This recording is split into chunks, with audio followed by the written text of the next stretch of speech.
Apocalypses, a show where we explore the collapse of society by playing fun tabletop role-playing games. I'm your host, Stu Masterson, and I'm joined by two of my favorite chess pieces. Hi, this is Rook, and I play Ocean, Fuck you. a gentle giant, That's what I was going to pick. and future elevator bellhop. The Rook is the best piece. I remember as a kid, I loved the Rook. I like going zooping around the board. It's like going really far in one direction. Yeah. I don't know if it's actually good in chess, but I did like the Rook. It was It's a very good piece. I like castling. You like castling a lot? Big castling fan? Because you get to move two pieces at once. Hello, everyone. My name is Brady, and I am a knight. Knights are cool, though. And I also play Book Macready, the Bloodhound Brain Picker, who is currently picking his brain about why the fuck we're still on an elevator. I think we can stretch elevator chat to be 20 episodes at least. I do love good If you elevator took the chat. amount of time we said the word elevator in this whole series, it would be astronomical. We got to do a metrics. A lot of Should. elevator You have talk. transcripts of all our episodes now, right? We do have transcripts of all our episodes, so I can search for elevator count. We can have an AI analyze. How many times do our we elevator transcripts. talk? How much elevator talk was in the podcast? I know there's a lot because there have been at least like 2 or 3 times at least that I have tried to make an episode title related to elevators in some way, and I have failed. I'll see if this does any better. It's going to be really funny if this episode has an elevator theme title right now. We have a BuzzFeed Presents Apocalypse. Brady's subbing in for me because I'm holding on to mine Yep. for secrets. Top 3 honeymoon destinations. Ooh. Top 3? This is assuming Ocean and Book know all real locations. So this is a real location, or do we want to keep it as it can also be a fictional location? I think in it'd the be apocalypse? a real location or something in world. Okay, acceptable. Okay, I know what oceans are. I also know what books are. I guess I go first because I asked the question. Book's first honeymoon destination would be the surface. That's so lame and so broad. I demand 2 more. You would get so sunburned. Yeah. Book just wants to see what grass is. He just wants to touch grass from once in his life. Then the next would be like those caves in Turkey, or no, not Turkey. The where they did like the Dead Scrolls, the Dead Sea Scrolls. Dead Sea Scrolls, you know what I'm talking about? God, we're going right back to Evangelion chat. Yep. I don't think those are big caves. I could be way wrong. I thought those were found in like old buildings. I think they were not necessarily in caves. I think they were in like tunnels carved out into the mountains. That's like storage. These aren't big caves is all I'm saying. Yeah, it wasn't like a cave, I want to say. It's like dwelling. It's got like dwellings. the archaeological significance, but then also the cave aspect, and it's also by the Dead Sea, which is supposed to be nice. Yeah. Good for the eyes. Yeah, sure. Okay, and then the last one, And best. Book would want to go to Alexandria because he thinks there's still a giant library there, but there's not. Oh, poor Book. So sad. He's going to be so disappointed in season 3 when you guys get to Alexandria, which is under the sea. Yes. Oceans. Number 1, Mammoth Cave National Park. Lots of cool cave tours he can go on. Ocean would think it's very romantic. I don't think his partner would, but he would love it. Number 2, some volcanic, I don't know volcano national parks, but a national park, probably in a volcanic island to look at volcanoes. Apocalypse. Yellowstone will be one. Yeah. Looking at cool volcano stuff. What's the name of the one, Brady, in Maui? Haleakala? Yeah, sure. Exactly. That sounds dope. Ocean would love that. Ocean's third would be a very, very large antique fair. He would go Antique fair. Yeah. Just 1 year with the Antique Roadshow. Just wherever the biggest one is. So actually there was this a long time ago when I was a wee little lad. I don't know if this thing is still a thing.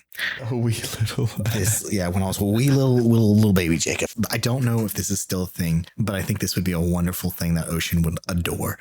When I was a wee little lad, I did something with my family and some cousins called the Covered Bridge Festival. You guys know what that is? Okay. I can imagine what it is. Yeah. So basically you went on a big old road trip and you went to a bunch of different covered bridges, and nearby every covered bridge was just a giant yard sale. there's a term for that. It's not a yard sale, obviously, but Flea market. giant flea market. That's the word. So you'd go to a covered bridge, you look at the covered bridge, and then you go to like this massive flea market that had tents and everything that you could wander around and pick things and be like, oh, that's cool. I want that. I want that. And like buy tons of knickknacks and junk for like dirt cheap. And I think Ocean would find that super fun because we all know he loves scrounging. So he would be looking through all the stuff and be dragging his fiance to all these places to look at all this stuff. And also covered bridges are romantic. They're very picturesque. So he'd have a romantic day at the covered bridges and then go scrounging for all kind of things. My favorite covered bridge is Jeff Bridges in True Grit. Good. I'm not even going to dignify that with a response. He does have a hat on. He is covered. He is covered. To go back to my covered bridge story, when I was a wee little lad, I found a Pikachu Game Boy Color with yellow version, and I wanted it so bad, but it was like $50 or something. And my parents, this is in 90s dollars. This isn't wee little lad dollars. And my parents said no, it was too expensive, and I didn't get it. And you've never had a Pikachu to this day? No, I've never had a Game Boy Color, Game Boy. now you're like Digimon. I never did. That's how much your life has been ruined by. Yeah, I was so sad. I thought about that I still think about that, actually. I have a quick question. Yeah. Was your impetus for doing the covered bridge tour the bridges or the flea market? I have no idea. I was a wee little lad. I was just along for the ride.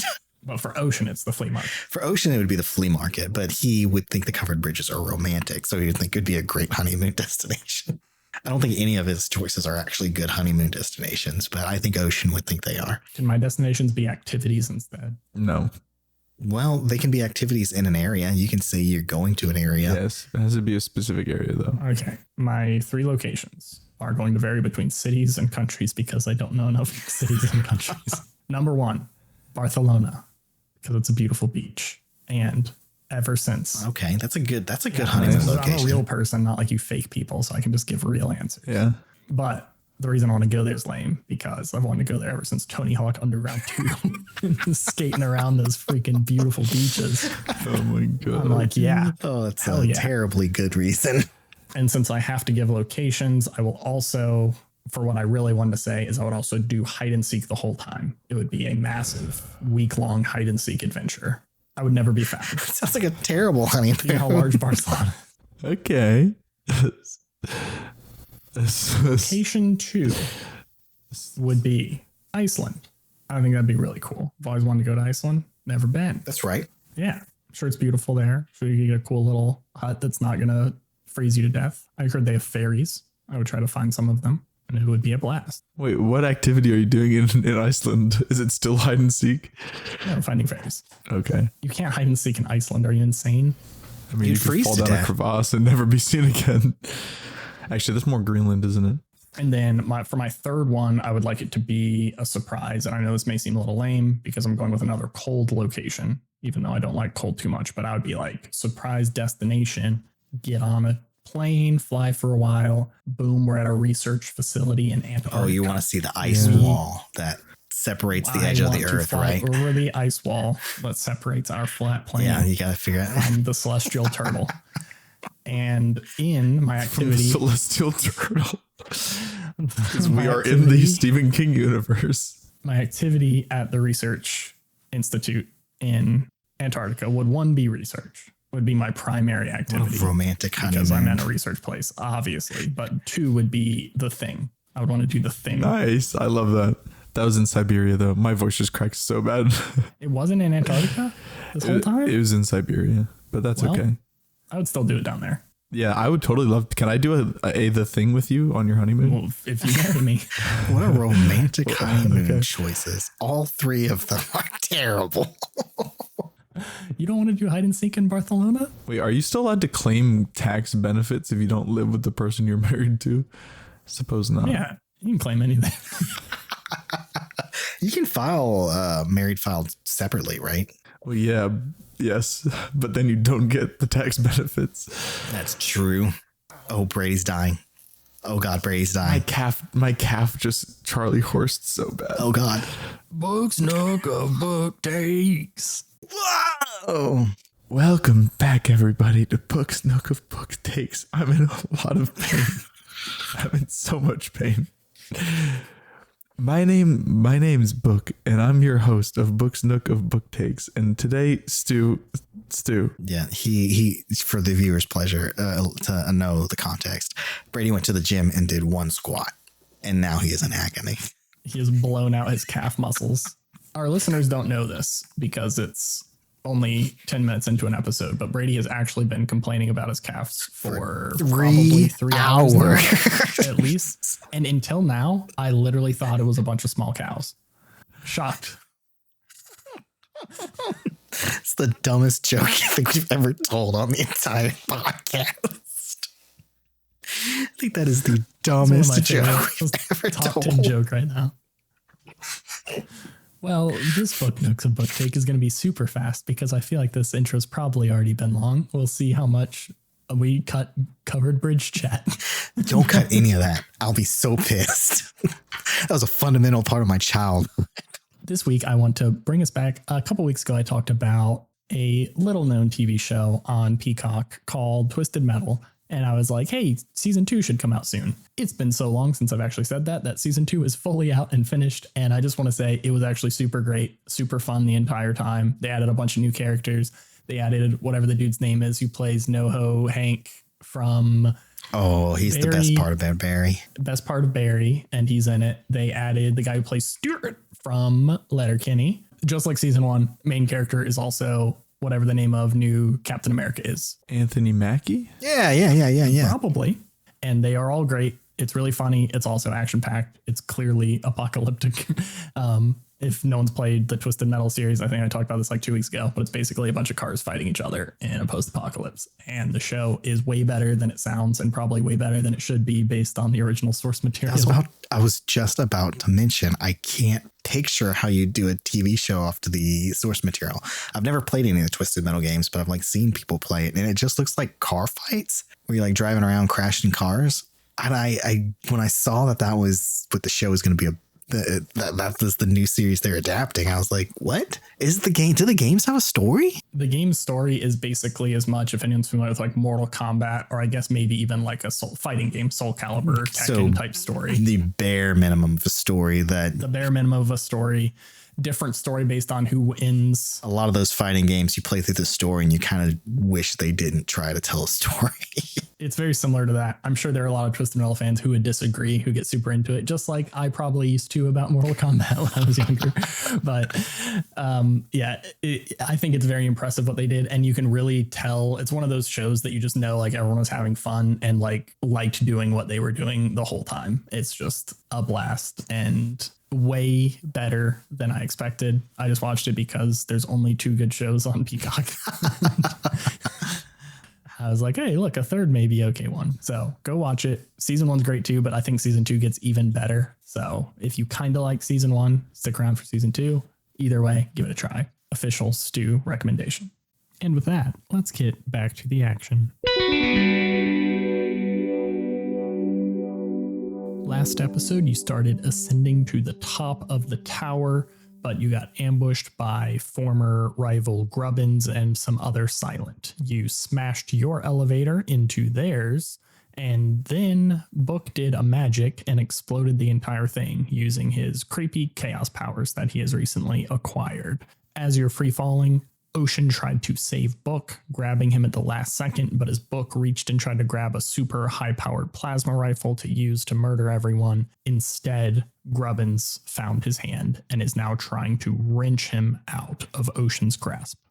Oh, so he's pulling, so I can feel Book's, like the tension on Book's leg start like getting tight, like he's trying to rip him out of my head. Really tight. Yes. Book is going to get torn in half. Yes, that is actually not just a joke that you just said there. Even if you succeed on this, there's a good chance that Book takes damage. Like, he's pushing hard. He curled up. He did like a cool parkour gymnast move to get himself under the elevator and is like pushing himself straight downward while you're holding on to Ocean. Ocean turns to Charles. Redirect the elevator. There's one right below you. You can land safely on. I'll be back. And I use my foot to push up against the elevator, let go, of my tactical shovel and I leap towards Grubbins. You're letting your tactical shovel fall. Is my understanding? I'm that correct? letting my precious tactical shovel, my precious shovel means less to me than saving Book. Are you letting go of Book too at this, or are you just holding on to his leg? Book went from getting ripped in half to getting sandwiched between two very large men. I guess it doesn't really matter if I'm holding on to Book at this point because Grubbins has him very tightly, right? Because at this point, I just want to tackle Grubbins. So you let go. Give me an attack someone roll. It was actually do battle. I lied to you. That is a 9. Can Book help by yanking the knife out Yeah. and inflicting additional harm? Yes. Sure. Give me a help someone roll. Please be a good roll. You have +1, so you gotta actually have a bonus. You have an actual bonus this time. Hey, I rolled 11. Okay, so that is a total of a 10 to tackle Grubbins. He seems like he did a very accurate, very straight shot into him, and it just slips right out of him. No issue. And he wasn't expecting the massive person flying towards him, so he tries to react to Ocean coming at him. Ocean, what are your, I'm assuming, 2 attack choices? So we're in the middle, we're in the air, about to go free fall down, right? Yeah. Again, it's very disorienting. Like you feel yourself falling, but you have like no reference points and you actually don't feel like a big rush of wind. It's very odd. Is there an elevator directly below us? There are some that are much closer to beneath you now because they're trying to converge on your location. So maybe not like 100% below you, but definitely within flailing distance. Okay. So I want to seize hold. You're saying Book is a something? Yes, I want to seize hold of Book. And I want to pin Grubbins down. And specifically, I want to try and grab him and then turn so that way he is going to break our fall as we collide with the elevator below us. So yes, you go and go. That means you get a mixed success on your act under fire, though. Yeah, So you're always. gonna do a normal exchange of damage. So I'm gonna say your normal like punch someone damage doesn't matter here because the damage you're about to do to him is from an elevator smashing into a back. Okay. So you tackle him, but he's even larger than you, if you recall. Yep. Which not many people meet that qualification. Maybe Beethoven, and that's probably it that you've met. You tackle him, form tackle him perfectly, shoulder right into his solar plexus. But that puts him in position to be able to lift up his elbow and smash it right down into your back. And there's this jagged, sharp edge to it that you feel smash into you with a tremendous weight. Like it's like you just crashed a car and got impaled by a road sign in your back. You take not armor piercing because of your cool bodysuit, but you do take 4 harm. Good God. This is his intimate range move, which I think you've reached an intimate range state with him. So, okay, damn. He smashes this elbow and you can tell he is 100% focused on just trying to basically beat the life out of you with his elbow on your back. And he doesn't even see that you've directed all of you right on through this elevator that's coming up. This one is not the one that Spade's on. You don't really have time to look what they're doing, but it's really cool shit on a different one. Okay. This one it's a group of silent that all aren't wearing their helmets anymore. But they look ready to fight you still, is what I'll go ahead and be nice enough to say. They're not wearing their helmets, but they have their weapons out and they see you coming. They get out of the way in time, but you guys smash with a incredible force onto the top of this elevator. I'm going to say that would be 5 harm probably to Grubbins. He does have some pretty good armor, but it is you hear the ribs crack underneath you as you land on top of him. Both of you give me an act under fire roll for you are getting smashed into this elevator as well. You're in pretty much the best situation you could be. That is an 11 for me. Rolling plus cool. I rolled the 9. Book, you take 1 armor piercing harm. God damn it. And are prone, a little bit disoriented, kind of dazed on the top as you smash into this. Not dazed. You're dazed. Ocean, you're just all of that stuff except the 1 harm. You are also a little out of it, smashed into the top. You guys are obviously prone as there's these men clamoring to probably start fighting you. Okay. But Grubbins is still alive. You heard his ribs crack. He immediately just coughs up a troubling amount of blood right onto you. Not just like oh, look, I have consumption cough. Like oops, didn't know you could cough a rib out through your lung hole type of blood. Okay. Nice. Anime, when an anime character punches a really good punch. Yes. Okay. When we land, when all these people kind of start surrounding this, Ocean immediately like puts his arm back to like keep them away from Book. You know, like that, the elbow, the seatbelt maneuver when you come to a short stop maneuver. And he gets up on his knees and shouts at the people, "Stay out of this. This is between me and Grubbins." Confront someone. That's a 7. On a 7, if they don't want to obey you or defy them, you can try to stall, make excuses, or pass the buck, but in return, you take +1 forward against them. Like some sort of star child falling out of the heavens, you crash into these people's elevator. They are definitely, I would say, aghast by the situation. You immediately are able to let out this roar that you can tell there's fear in their eyes. These people don't seem like the Silent you fought before that were very like single purpose. These are probably ones who have been somewhat woke by Book, but you can tell they still want something from you. You can tell they are not going to interfere with your battle with Grubbins, but you think they want to take Book. They don't want to kill Book. They want to take him. Oh, interesting. But you feel confident that they're not going to try to disrupt your fight. Ocean is very single-mindedly now kicking Grubbins' ass, so he does not give a shit about that. Okay, they kind of step back, like they kind of hold their hands up, but 2 of them are going around the outskirts back towards Book to go try to grab him and get somewhere.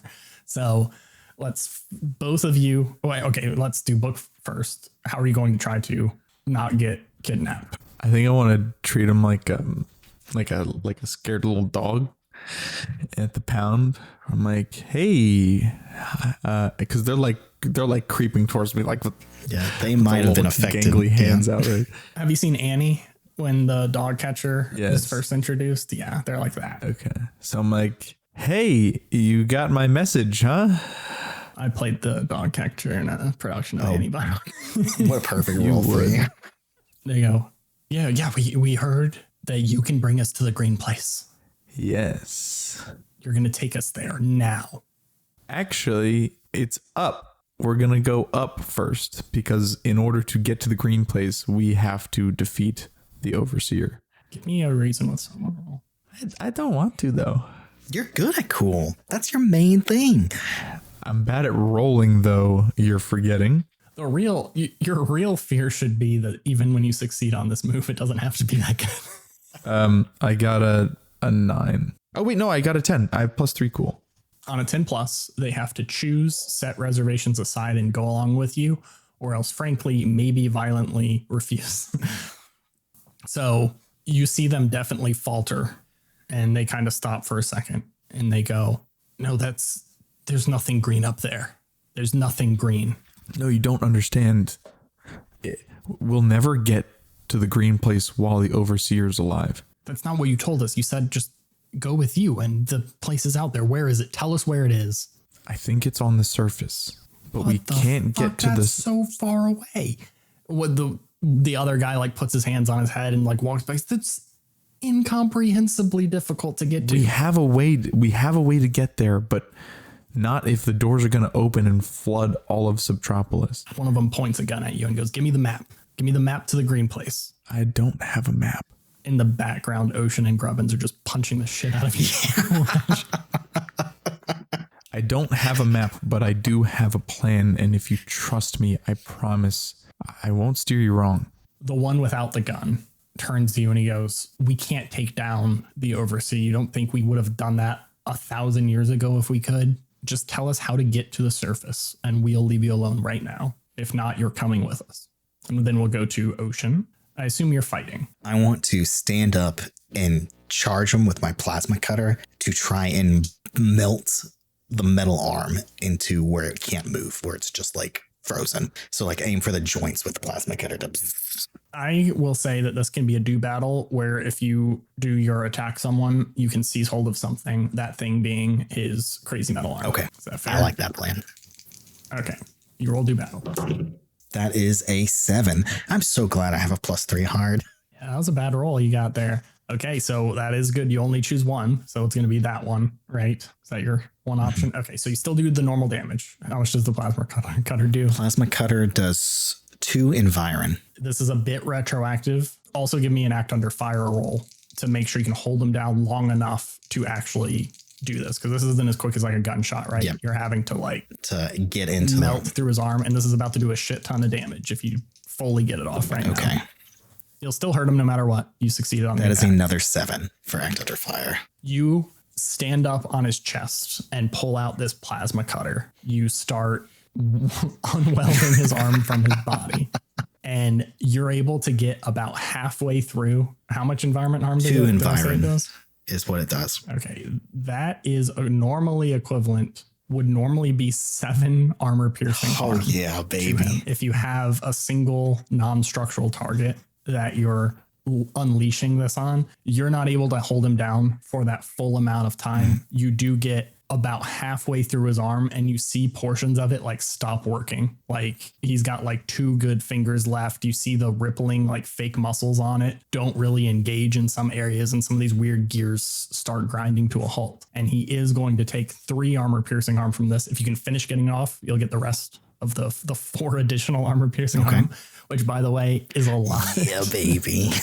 He's already not looking very good from the situation, but he is able to, he pulls out with his other hand and unleashes just a short burst of shots with seems to be a massive desert eagle that he had strapped in his shoulder holster as you're focused on this welding. So that deals 3 harm. Okay. I have 3 armor then, because am I still a large gang right now? So no harm. No harm. Okay. Give me a harm roll. That is a 9. As he shoots you with this massive high caliber gun, you feel your sexy onesie that you're wearing that absorbs damage. It doesn't break down. Okay, I was about to say, you feel it somehow absorbs all this kinetic damage from these bullets. Like it does not pierce through you, even though you feel like there should be a spray of blood coming out of your back right now. You just feel like you got smashed in the chest with all of this force, and it causes you to lose hold on the welder or on the, plasma cutter. I forget what it is. Yeah, plasma cutter. On the plasma cutter. It doesn't go like soaring off the edge, but it does fall to the ground, and you're like kind of pinned with each other right now. So you can't easily grab it, but it is on the top of this elevator with you. Is there any detritus around us? Yeah. You guys smashed all into this. There's stuff from the rest of your blown up elevator that is all around. What you trying to grab? I want to reach down and grab like a large metal sheet or metal, like some scrap metal or something, like a fairly big piece, the largest I can get, to kind of swing it and smack him, to try and smack him off of me. Okay. Give me a do battle roll. Oh, much better. Much better. That is a 14. 14. Choose 2 options, or you can take less damage. No. I want to seize hold of my plasma cutter, and I want to get him out of my way. You reach over and just grab this massive hunk of sheet metal, and you're able to wedge it underneath him and just kick it up with your foot. And he goes rolling off towards the edge, but he catches himself with his metal arm before falling all the way off. But that one is also the kind of broken one that's not looking super great.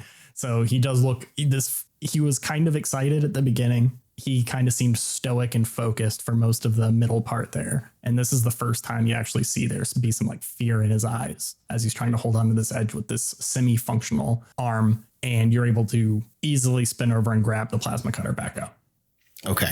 I want to fully finish off the arm. I'm going to actually say, since you set him up for this, just give me an attack someone roll. Okay. You get one shot at this while he's still dangling before he can react. And pull Okay. Attack up. somebody. Okay. Is aggro? Oh, no, it's hard still. Fuck yes. That's a 10. 10. Nice. Okay. Choose 2.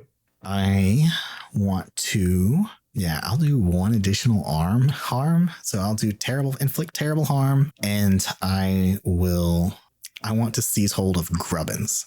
Okay, good choice. You were about to lose your badge. I want to seize hold I want to seize hold of Grubbins. If you didn't choose that single option, I was about to have him tumble to his death as you fully severed his arm. But instead, this plasma cutter isn't just a plasma cutter.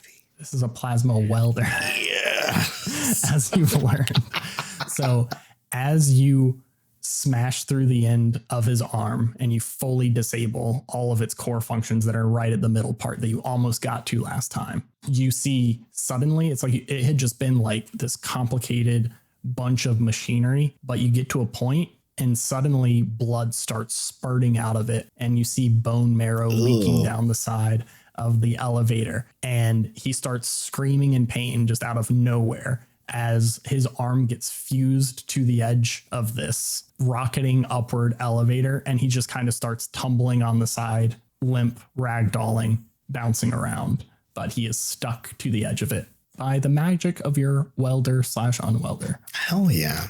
Okay, we're going to go back to book. This is a very short time hop backwards that I may or may not edit into the appropriate location. You can tell Ocean's winning the fight right now. It's not completely over, but you see he just plasma cut through the vast majority of Grubbins' arm, and it seemed to do tremendous damage to his central nervous system. I look at the gun pointed at me and I say, you can't kill me. You need me.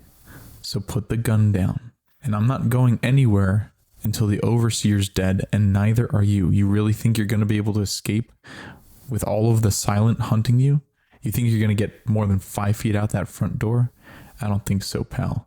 I'm going up, and if you know what's good for you, you'll go up too. Unless you have a cooler move. This is going to be another reason with someone. Plus cool? Cool. It's 9 again.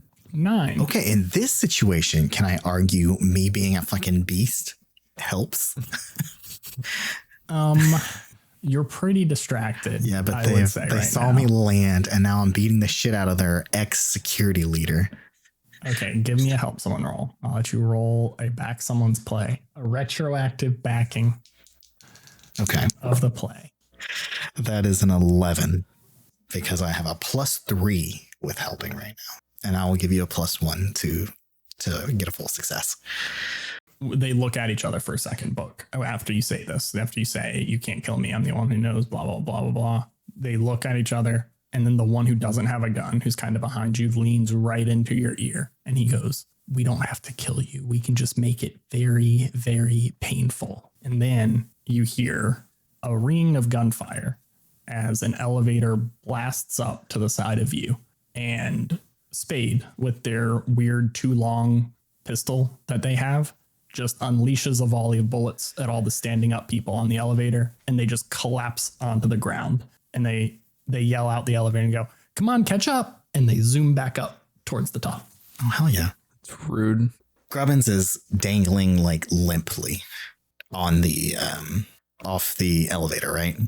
So now that all the fight's over, I want to grab Grubbins and pull him up onto the elevator, which I think would snap the mechanical arm off completely at this point. I was about to say that. That is going to snap his arm like a crab leg. Yep. So I will pull him up onto the elevator and slam him down. And I reach into his jacket pocket and I pull out the security clearance. Yep. It was right where Book thought it was. And then I lay my hands on him and I healing touch Grubbins. Oh my God. I am going to stop the bleeding and put their bones back together. So I think at this point he just has like a stump.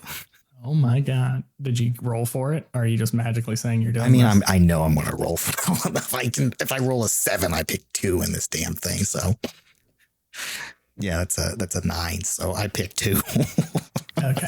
And as he probably half consciously, he very groggily half comes up. Yeah. I want to look at him and I want to grab him by the scruff and I lean in close. I'm going to make you watch this tower crumble as the one you put your faith in fails utterly, and we take down this damn place. And I shove him back down. Shove him down like the shaft, or just just let go, angrily shove him back down to the what we're standing on. I want to take all his guns, by the way. Okay. Yes. Yeah, you get his really cool Desert Eagle. He had an SMG somewhere hidden on him. The giant plasma rifle is gone. He has like a couple giant knives that he didn't get to. Oh, hell yeah. I could use And those. a pair of brass knuckles. Hell yeah. I'll take all those. You look up and you see that Spade's elevator is smooshed up against another one that you really hope has Charles in it, which I'll say you see. He Yes. peers over the edge and he looks down and he yells, he goes, Buck, are you okay? Book just shrugs. Do you want me to come down for you, son? Oh, we'll come up. We're heading up. All right. How much health do you have, by the way? I'm at 9 o'clock. Ocean lays hands on books too. Give me a read a sit roll book while you're dying. Ooh. That is another 7 for book. So I will God fucking damn it. I rolled a 7 for my Redisish. Ask me one question. Why am I rolling so bad? heal their tissue damage and stop their bleeding and knit the bones back together. That seems like the best response to like heal as much health as can. All right, Stu. My question is, what's my best way? You get a burst of energy as you heal back up. You still hurt a lot, but you heal 2 health, 2 Wow. damage, 2 harm. That's the right word. There we go. Third try. Yay. Spade somehow figured out how to somewhat control these contraptions without destroying most of the ways that they can locomate. You think to really catch up and to outrun the still many groups of elevators underneath you, you need to figure out how to actually like drive this motherfucker. We need to get that trash can robot back. Stu, am I stabilized? No, Stu, I have a robotics kit.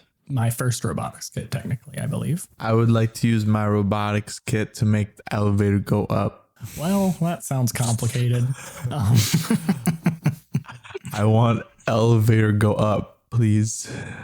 So I'm going to treat this as kind of I'm being very nice and treating this as like a tinker check, basically, even though you're not at your workshop and this thing isn't technically a full workshop. It's made to improve a workshop, but I'll let you do cool stuff. But because of that, I'm going to be a little mean with your requirements for getting this to work. You are on not your original one, not the first blown up one. You're on one that is the new group of people were driving somehow. You see that there is in the corner, there's some sort of slot for a weird shaped device that seems to be like literally a physical key to be able to override some sort of controls on it. Ooh. You don't see the key that fits in here anywhere. And when I say key, I mean, it's like a big crank type thing. You got to shove into a hole and then it gives you some sort of physical control over this thing.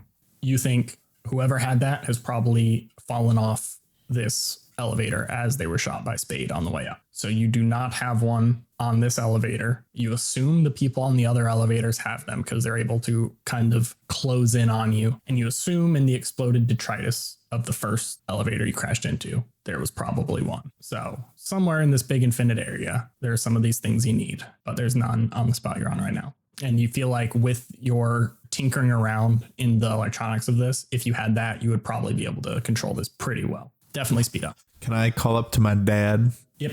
Hey, Dad, I need you to look for a big crank key. Big crank key. I like motion with my size and shape, general size and shape. Give me a read a sit roll with a +1. Okay, Dad. How do you know what that means, Dad? Ooh. I rolled an 8 + 1 + 3. Ask me 3 questions. What should I be on the lookout for? What represents the best opportunity for me to get a big a crank key? Yeah, do you know like old elevators that they actually had to crank? It's kind of like that. You know what I'm talking about? That's fun. Mm-hmm. I learned this in Only Murders in the Building season 5. That thing. You need one of those things. Okay. That is what Sorry. Kelsey is Keep actually going. watching right now as I am recording this. Is there a new episode today? Because I'm about to hang up on you guys. I don't know, to be honest with you. I don't know. I don't think she So started good. Why are you watching it. watching it with her? All of our listeners, stop listening to this and go listen to all of Only Murders in the Building book. What's your third option? I already asked what my best way up is, so I'm going to ask who is in control here. That is a prescient question that you have asked, and I will save it for the third. Wow. What you should be on the lookout for is you are getting closer to the top. And the only representation of that, so everything is still very disorienting, very similar, very samey. You start being able to tell that not only is this giant room, nearly infinite, but there seems to be even parallel rooms. You get glimpses now that you're like stable and you can look like straight off in what would be the horizon if a horizon existed here. You can see there's other giant tunnels just like this. You notice that what was once that tiny pinprick of light at the top now looks like a flashlight. Like someone in the distance is shining a flashlight. So it's gotten significantly bigger, but still far as shit away. So it seems like you are going up. You don't know what needs to be done up there or whatever, but it seems like you're getting closer to whatever that emanating source of light is. You see, as you're noticing this kind of parallel chamber of elevators, you see the detritus from that one you blew up.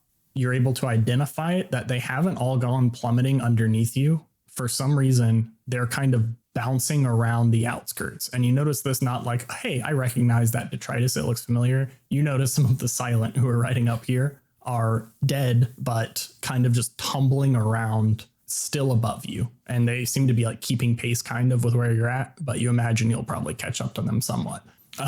That was a very long way. That part there was a long way of saying that there may be one of those cranky keys in that detritus puddle of dead silent. For who's in control here, you think it's impossible that the AI does not know that not only you're coming up, but that they couldn't stop this if they wanted to. It seems like they pretty much have control over all of this stuff. And you feel like they are still completely in control here, but for some reason have not stopped this and have sent a bunch of silent at you to kill you. I don't like that. Like the AI could certainly in theory just shut down all the power now. And you may just like plummet to your death. You don't know how exactly it works, but they could just shut off all the power. But they don't. It's just weird. I answered all your questions in there. And I also talked for 4 minutes without stopping. So sorry, everyone listening. That is weird. I guess I want to go detritus diving for a little key thing. All right, Stu, I got my robotics kit. Yes, you still do have your robotics kit. It was not single use. I want to take wire and lots of wire. Wrap it around. Like I'm sure there's like just a stick, like a pencil or something, or a pen in there. Yeah, they want not metal. Is that what you're going for? Well, no, it doesn't. I mean, it doesn't matter. I wrap it around it, make a coil, and then I want to connect the two ends of the coil to a battery, and then I want to drop one of my CO2 spikes through the coil as it's going to both heat up, but it's also going to create an electromagnetic current field. Is that actually going to like magnetize the thing? Yes, as long as it doesn't get too hot. It will be a relatively weak magnet, to be honest. Okay, since this science seems to check out, and since I don't know what you're doing with it, I'll say this works. Okay, and then a cool magnet you put on your fridge. I got cool magnet. You got like fishing line. What would Ocean have in a normal scrounging? You have all that stuff. Ocean would have all kinds of stuff. He'd have I'm sure he would have fishing line and some hooks, because I'm sure when he's scrounging he would be catching cavefish. Yeah, maybe catching cavefish for some food, but I was thinking like using the fishing line to go like fish up stuff. How about we say you have a like nylon netting? Netting makes more sense, I think. Well, then why are we bothering with a fucking magnet if we have a net? I don't know what you're doing with this magnet yet. I was gonna shoot it out of the spike gun at the key thing and then reel it back. Yeah. Without the magnet spike, you can't just like heft a nylon net and grab what you want. You're doing good stuff. You're doing good things. Combine all the parts. That's exactly what a net does. Zork it up. That's exactly what a net does. We're not visualizing the same net. Then I'm viewing like netting, not like a good net for catching things. You know what I'm saying? Like you buying a roll, like that shitty, really thin netting. Okay. To use for random shit while you're caving, not to go wrangle up some salmons. I understand. Do you? Man doesn't understand at all. Okay, fuck me. God damn it. This man's never seen a netting in his life. I guess I want to unravel a strand of the net and glue it to the back of the spike and then shoot the spike at the key and then retrieve the key with the spike. Are you shooting or is Ocean shooting? I should probably be shooting. Ocean should probably shoot. And in fact, actually what we could do is we could magnetize a bunch of CO2 spikes and tie it to like the corners of the net and then shoot the net and then shoot the net with your detritus gun. A junk launcher. Yeah. You can either have this be kind of a normal rolly thing, or you can accept my offer. I'll just let this work, but you will not be able to use your CO2 spike gun until you go buy new spikes somewhere or make new spikes that are specially fitted for it. Okay. You're about to put a bunch of glue and shit and connect it to a net and like then disconnect it. It seems like a lot of work. You're magnetizing all of them. It's gonna like fuck shit up. You put a magnet one in there and you try to shoot it and it's gonna be like I'm comfortable with that. I have an antique handgun that does more harm now. okay. So this will use up, This will break my gun. break your gun basically. You still technically have the gun, but you don't have the spikes to shoot it since it has the I'll reload. be out of CO2 and out of spikes. out of CO2, out of spikes. But not out of options.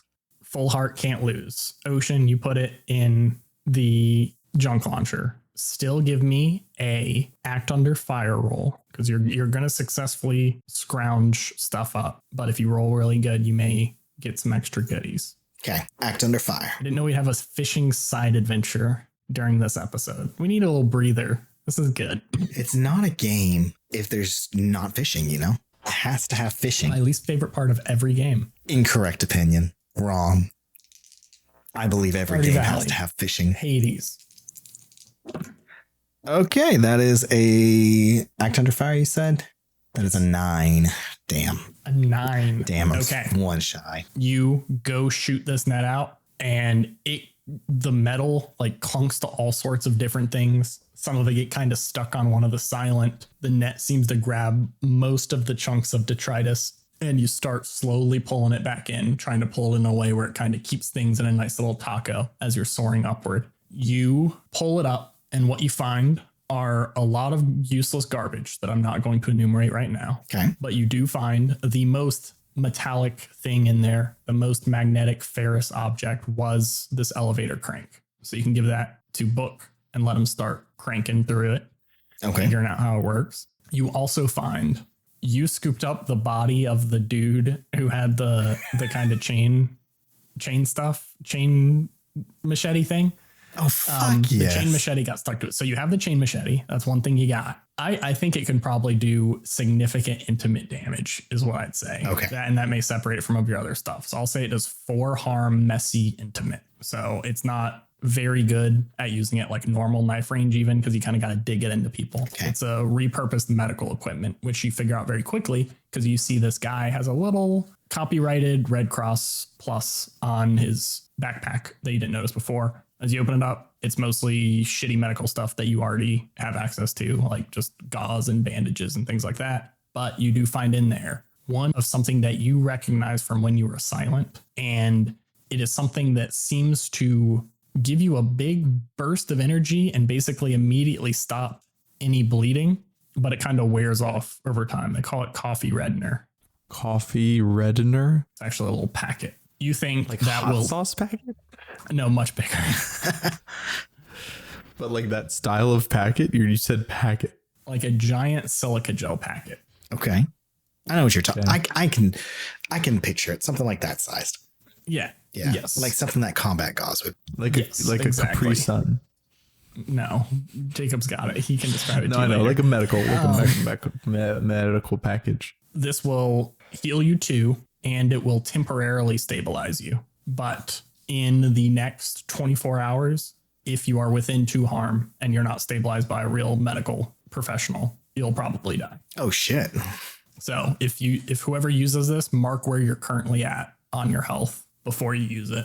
And I'm going to bug you in 24 hours about if you're dead or not. Oh shit. That's all you got. Okay. Book, you cranking? Yeah, I'm cranking. Stu, when you said within 2 harm, do you mean like 2 harm over? I'm confused. You basically temporarily heal 2 harm and get stabilized for 24 hours. So just in 24 hours, you're going to take 2 additional harm. Okay, Book, you cranking? Crank You it. learned how to do this? Yes. Crank that hog. Cranking up your goal. Okay, you start speeding up. You figure out how this thing works. Jorking It's it. really weird as you jork it in different directions. It's like the angle you hold it in. You also spin it around this way. I know our listeners can't see, but I'm doing like a monkey grinder type activity with my hand. Imagine like a hand drill. Yes, like a hand drill. That's exactly what it looks like. It's like a hand drill, but the angle that you do it also seems to direct things, but it's not like super makes sense. It's not like you pointed in the direction you want to go. But you figure it out. It's like this, but it doesn't make sense. So you can't possibly picture It's it. a little non-Euclidean. You could never possibly picture it because it makes no sense. No, it basically, you don't point it in the direction you want to go. You're inputting different directions and commands based on the angle you have it at and the intensity of your cranking. Dude, why the fuck is this the mechanism you've decided to come up with? I didn't come up with this. I'm just talking right now. No, you did come up with this. I did not. This does not exist prior to this moment in time. I did not come up with this. I'm just talking about cranking it. And as you crank it, you see you're leaving behind the people beneath you. They are not cranking as hard, or they have a heavier load or something like that. You're able to outpace them. Ooh. And you start catching up to the old and busted original elevator that is fused with spades. And you, as you crest the top of it, you see Mike Wazowski pointing his gun in different directions, ready to shoot anyone who comes near. And you see your dad, who is super happy to see you. And he's like signaling for you to like jump over to him. Like, come here, Buck, come here. And you see Spade, who is counting bullets and cleaning the gun, ready to fight. Okay. Ooh. Let's get over there. What's your guys' plan? Are you all going to consolidate on one, or are you going to go separately? Oh, actually, it might be a good idea. If we can If we control. fuse the elevators together, can we make them triple? Can we make them all go fast up? You can try. You don't know, or it may slow you down. I was just thinking we just follow them in our elevator. Like stay beside them. That way we're not all our eggs are in one basket. So if like we get shot at or something, we don't have to worry about literally everybody dying. Stu, are they also jorking it? Yeah, they got their own crank. Oh, they're jorking. Okay, cool. Then yeah. Everybody's cranking their hog today. It's called a Vader Jork. That's the tool. Okay, If you look at it, it has a trademark on it. that's cool. Vader short for elevator, not the Sith Lord. Vader jork. Yeah, the Vader Jork. Oh Lord. We can't release this. We can't put this into the world. What's wrong with this episode? It was good before. I agree with that Just sentiment. cranking the elevator. There's nothing going on here. Okay, so you guys are going 2 by 2. You guys are doing a double crank We're maneuver. taking turns jorking the Vader. We're using the Vader jork it to jork We're the jorking elevator. Vader in turns. Okay, you're going up. The light starts getting bigger and bigger. Conversely, remember before when I described how it was like weird how light just kind of flowed over you when the eyeballs exploded in an elevator because the eyeballs exploded? Yeah. Yeah, this is not like this. This is like normal light. This is the normal. You're dying. You're going into the tunnel. Okay, we're going into the light. Yeah, going into the light is exactly what this looks like. As you look up, it was a pinprick when you started. It was a flashlight when before we started this whole Jork side tangent.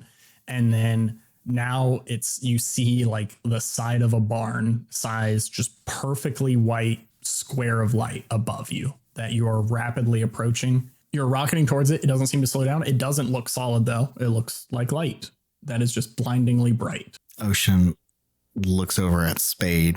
Do you know where we're going? Have you been this far up before? Spade sighs and puts on sunglasses and says, I haven't been anywhere near this. I've never been able to. I've tried to get even close, and it's always like revectored me down some of those weird side chutes there. Wait, you said it revectored you? Yeah. So that It's letting us up then. it wants us up here. Well, no turning back now. I don't think we can stop it if we try. We got any bone gas left? No, we used it all. Ocean, just to test his new theory, tries to use the crank to see if he can change the direction of the elevator that it's moving. It's like you're approaching a ceiling that's entirely white. Like everything above you just looks white pretty much in every direction now. As you turn it the other direction, you're not an expert jorker. No, like Book knows how to jork it really well.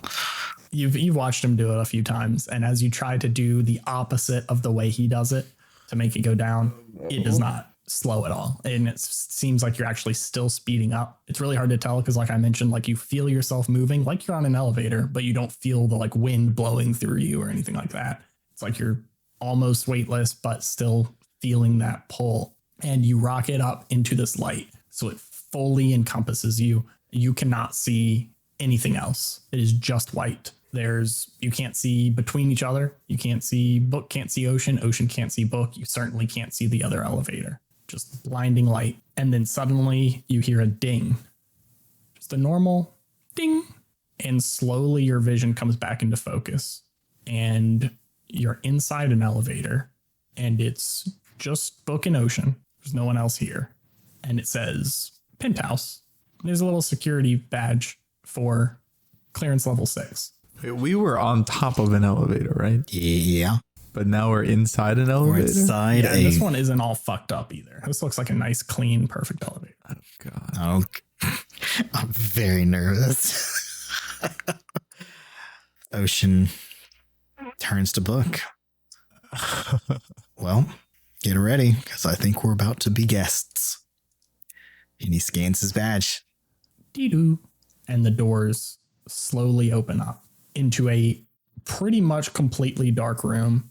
You can tell it's massive, though, because there's very small lights extending out into every distance. And it looks like the sort of lights you'd see on servers and on monitors that are off or on keyboards while a computer's asleep, that sort of stuff in every single direction.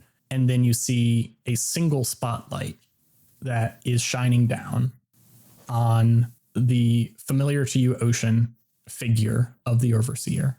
And you hear, not in your head this time, but echoing through the whole chamber, "Hello, ocean. Thank you for coming back home."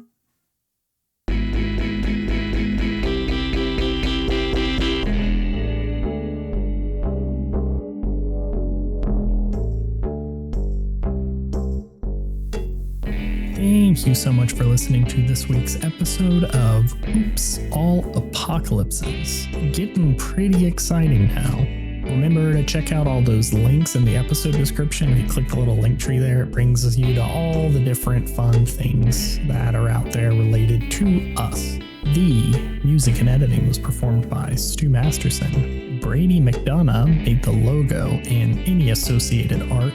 And Jacob is constantly doing that thing they always do in detective shows where they like shade with a pencil over the indents and a pad of paper to get what a note was from previous, that they kind of use to just show that that person is like smart or like wise, but he does it just over every sort of paper. Love you, bye.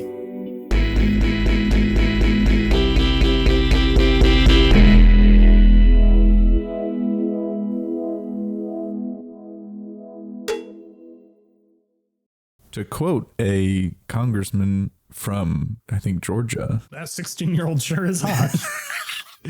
Oh, God.